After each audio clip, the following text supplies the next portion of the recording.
ਅਗਲੀ ਖਬਰ ਦੇ ਵੱਲ ਵਧੀਏ ਮਿੰਟੂ ਜੀ, ਤੇ ਗੱਲ ਕਰੀਏ ਕੇਂਦਰੀ ਏਜੰਸੀਆਂ ਦੀ ਸਰਗਰਮੀਆਂ ਦੀ। NIA ਬਾਰੇ, NIA ਦੇ ਬਾਰੇ ਤੁਸੀਂ ਕੱਲ੍ਹ ਦੱਸਿਆ ਸੀਗਾ। ਖੈਰ ਉਹਦਾ ਆਪਣਾ ਇੱਕ ਢੰਗ ਹੈ, ਜਾਂ ਕਹਿ ਲਓ ਕਿ ਉਹ ਆਪਣੇ ਰੀਜ਼ਨ ਨੇ ਪੰਜਾਬ ਦੇ ਸਰਗਰਮੀਆਂ ਦੇ।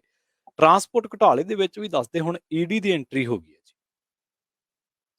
ਵੇਖੋ, ED ਦੀ ਐਂਟਰੀ ਜਿਹੜੀ ਹੋ ਜਾਣੀ ਹੁੰਦੀ ਹੈ ਜਦੋਂ FIR ਹੋ ਗਈ। ਉਸ ਤੋਂ ਇਲਾਵਾ ਜਦ ਇਹਨਾਂ ਨੇ ਚਾਰਜਸ਼ੀਟ ਫਾਈਲ ਕਰ ਦਿੱਤੀ। ਹੁਣ ਚਾਰਜਸ਼ੀਟ ਮੈਂ ਤੇ ਪੜ੍ਹੀ ਨਹੀਂ ਹੈ, ਪਰ ਜਿਹੜੀ ਭਾਰਤ ਭੂਸ਼ਣ ਆਸ਼ੂ ਵਾਲੀ ਚਾਰਜਸ਼ੀਟ ਆ, ਉਹਦੇ 'ਚ ਇਹਨਾਂ ਨੇ ਕਿਹਾ ਹੀ ਹੋਏਗਾ ਨਾ ਕਿ ਮਤਲਬ ਕਿ ਪੈਸਾ ਇੰਨਾ ਬਣਿਆ। ਹੁਣ ਜਿਹੜੀਆਂ ਗੱਲਾਂ ਤੁਸੀਂ ਔਨ ਦਾ ਰਿਕਾਰਡ ਕਈਆਂ ਨੇ, ਤੁਹਾਡੇ ਲੀਡਰਾਂ ਨੇ, ਕਈਆਂ ਵਜ਼ੀਰਾਂ ਨੇ ਕਈਆਂ ਕਿ ਇੰਨੇ ਦਾ ਘੁਟਾਲਾ ਹੈਗਾ, ਇੰਨੇ ਦਾ ਘੁਟਾਲਾ ਹੈਗਾ, ਚਾਰਜਸ਼ੀਟ ਦੇ ਵਿੱਚ ਵੀ ਤੇ ਲਿਖੀਆਂ ਹੋਣਗੀਆਂ ਨੇ।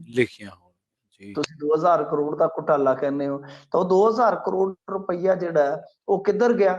ਤੇ ਆਪਾਂ ਨੂੰ ਵੀ ਪਤਾ ਕਿ 2000 ਕਰੋੜ ਰੁਪਈਆ ਜਿਹੜਾ ਉਹਦੇ ਨਾਲ ਖੁੱਡੇ ਥੋੜੀ ਬੰਨੇ ਕੁਕੜੀਆਂ ਵਾਲੇ ਜੀ।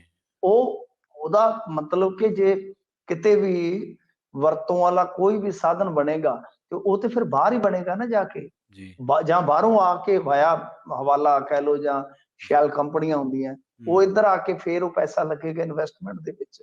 ਤਾਂ ਇਹਦਾ ਮਤਲਬ ਹੈ ਕਿ ਫਿਰ ED ਜਿਹੜੀ ਆ ਉਹ ਚੁਕੰਨੀ ਹੋ ਕੇ ਇਸ ਪਾਸੇ ਨੂੰ ਤੁਰ ਪੈਂਦੀ ਆ ਕਿ ਹਾਂ ਬਈ ਹੋ ਸਕਦਾ ਹੈ ਪੈਸਾ ਜਿਹੜਾ ਮਨੀ ਲਾਂਡਰਿੰਗ ਦਾ ਪੈਸਾ ਹੈ ਜਿਹੜਾ ਉਹ ਇੱਧਰ ਉੱਧਰ ਲੱਗਾ ਹੋਵੇ। ਫਿਰ ਉਹ ਇਨਵੋਲਵ ਹੋ ਜਾਂਦੇ ਨੇ।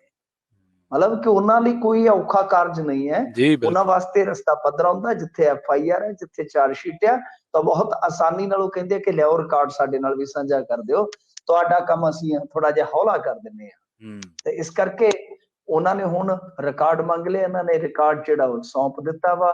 ਉਹਦੇ ਵਿੱਚ ਕੀ ਹੈ ਕੀ ਨਹੀਂ ਹੈ ਇਸ ਬਾਰੇ ਤਾਂ ਨਹੀਂ ਆਪਾਂ ਕਹਿ ਸਕਦੇ, ਪਰ ਇਹ ਸਾਫ਼ ਆ ਕਿ ਜੇ ਮੰਨ ਲਓ ਮਨੀ ਲਾਂਡਰਿੰਗ ਵਾਲਾ ਮਸਲਾ ਜਿਹੜਾ ਹੈ ਉਹ ਉਧਰੋਂ ਕੱਢ ਦਿੰਦੇ ਨੇ ਉਹ, ਤਾਂ ਫਿਰ ਬਹੁਤ ਔਖਾ ਹੋ ਜਾਏਗਾ ਜਿਹੜੇ ਵੀ ਇਸ ਮੁਕੱਦਮੇ 'ਚ ਫਸੇ ਆ। ਪਰ ਖੈਰ ਦੇਖਦੇ ਹਾਂ, ED ਦੀ ਐਂਟਰੀ ਜ਼ਰੂਰ ਹੋ ਚੁੱਕੀ ਆ। ਪਰ ਹਾਲ ਦੀ ਘੜੀ ਆਪਾਂ ਕਹਿ ਸਕਦੇ ਹਾਂ ਕਿ ਚਾਹੇ ਉਹ ਤੇਲੂ ਰਾਮ ਹੋਵੇ, ਚਾਹੇ ਉਹ ਧੋਤੀ ਵਾਲਾ ਹੋਵੇ, ਆੜਤੀਆ, ਇਹ ਸਾਰੇ ਤੇ ਫਸੇ ਹੋਏ ਨੇ। ਪਰੰਤੂ ਗੱਲ ਇਹ ਆ ਕਿ ਇੱਕ ਇਹਦਾ ਜਿਹੜਾ ਹੈਗਾ ਸੀਗਾ ਖਸਮ ਖਸ PA, ਇੱਕ ਹੋਰ ਆ, ਉਹ ਤਾਂ ਹਾਲੇ ਤੱਕ ਇੰਦੀ ਉਹਦਾ ਨਾਮ ਆ, ਉਹ ਤੇ ਹਾਲੇ ਤੱਕ ਫੜੇ ਨਹੀਂ ਗਏ। ਉਹ ਕਿੱਧਰ ਨਿਕਲ ਗਏ, ਇਹ ਵੀ ਇੱਕ ਬੜਾ ਵੱਡਾ ਸਵਾਲ ਆ। ਤਾਂ ED ਇਨਵੈਸਟਮੈਂਟ ਦਾ ਜੇ ਕਿਤੇ ਮਤਲਬ ਕਿ ਬਾਹਰਲਾ ਇਨਵੈਸਟਮੈਂਟ ਦਾ ਕੋਈ ਲਿੰਕ ਲੱਭ ਲੈਂਦੀ ਆ, ਤਾਂ ਫਿਰ ਇਹ ਕੇਸ ਬਹੁਤ ਹੀ ਜ਼ਿਆਦਾ ਕਹਿ ਲਓ ਕਿ ਪੰਜਾਬ ਸਰਕਾਰ ਵਾਸਤੇ ਸਫਲਤਾ ਵਾਲਾ ਹੋਏਗਾ। ਹਾਲਾਂਕਿ ਆਮ ਤੌਰ ਤੇ ਕ੍ਰੈਡਿਟ ਵਾਰ ਰਹਿੰਦੀ ਆ, ਪਰ ਇੱਥੇ ਇਹ ਕਹਿਣਗੇ ਕਿ ਹਾਂ ਵੇਖਿਆ ਅਸੀਂ ਜਿਹੜਾ ਮਾਮਲਾ ਕੱਢਿਆ ਸੀ, ਬੇਸ਼ੱਕ ਅਸੀਂ ਬਾਹਰਲੇ ਦੇਸ਼ਾਂ ਤੱਕ ਜਾਂਚ ਪੜਤਾਲ ਨਹੀਂ ਕਰ ਸਕਦੇ, ਅਸੀਂ ਆਪਣੀ ਹੱਦਾਂ 'ਚ ਰਹਿ ਕੇ ਜਾਂਚ ਪੜਤਾਲ ਕਰ ਸਕਦੇ ਹਾਂ, ਪਰ ਤੁਹਾਨੂੰ ਕਿਹਾ ਸੀ ਕਿਆ ਦੇਖ ਲਓ ਕਿ ਇਹ ਗੱਲ ਓਦਾਂ ਹੀ ਸਹੀ ਨਿਕਲੀ ਹੈ। ਤਾਂ ਫਿਰ ਬਹੁਤ ਔਖਾ ਹੋ ਜਾਏਗਾ। ਲੁਧਿਆਣਾ ਜਿਹੜਾ ਕਾਂਗਰਸ ਦਾ ਗੜ੍ਹ ਸੀ, ਆਪਾਂ ਪਿਛਲੇ 4-5 ਸਾਲਾਂ ਦੇ ਦੌਰਾਨ ਹੀ ਵੇਖਿਆ, ਤਾਂ ਉੱਥੇ ਬਹੁਤ ਵੱਡੀ ਫਿਰ ਜਿੱਦਾਂ ਕਹਿ ਲਓ ਕਿ ਸਨਮਾਰੀ ਜਿਹੜੀ ਆ, ਜਿਵੇਂ ਆਪ ਨੇ ਕੀਤੀ ਹੋਆ, ਆਪ ਦੇ ਕਾਸੇ ਇਸ ਵੇਲੇ ਉਮੀਦਵਾਰ ਉੱਥੇ ਜਿੱਤ ਗਏ ਸੀ, MLA ਬਣ ਗਏ ਆ।